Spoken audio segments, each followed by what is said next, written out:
Shalom, kiranya sukacita surga menjadi bagian kita semua. Di saat yang indah ini, saya akan membawakan renungan yang singkat yang saya beri judul 3 tanggung jawab. Kita bisa buka di dalam Mazmur 37 ayatnya yang kelima. Di situ dikatakan, serahkanlah hidupmu kepada Tuhan dan percayalah kepadanya, dan ia akan bertindak. Ada 3 tanggung jawab yang perlu saya dan saudara ketahui. 2 menjadi tanggung jawab saya dan saudara, dan tanggung jawab yang terakhir adalah tanggung jawab Tuhan. Saudara-saudaraku yang kekasih, poin yang pertama, serahkanlah hidupmu kepada Tuhan. Kenapa kita harus serahkan hidup kita kepada Tuhan?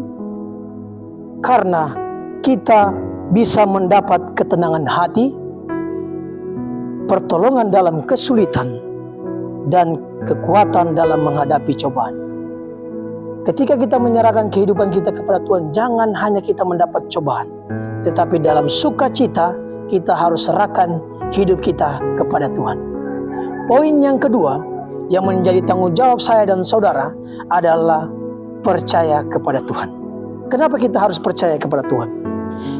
Bukti kita percaya agar kita jangan mengandalkan diri kita sendiri, tetapi kita mengandalkan akan Tuhan.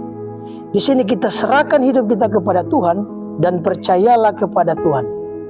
Itu yang menjadi tanggung jawab saya dan saudara. Terkadang poin yang ketiga yang menjadi tanggung jawab Tuhan, itu kita ambil. Kita serahkan hidup kita kepada Tuhan, kita percaya kepadanya, tetapi kita bertindak sendiri. Ketika kita bertindak sendiri, tidak sesuai dengan apa yang kita harapkan, di situ kita menyalahkan Tuhan. Tetapi ayat ini mengajarkan kita cuma 2 tanggung jawab. Serahkanlah hidupmu kepada Tuhan dan percaya, cukup sampai di situ. Poin yang ketiga, maka ia akan bertindak.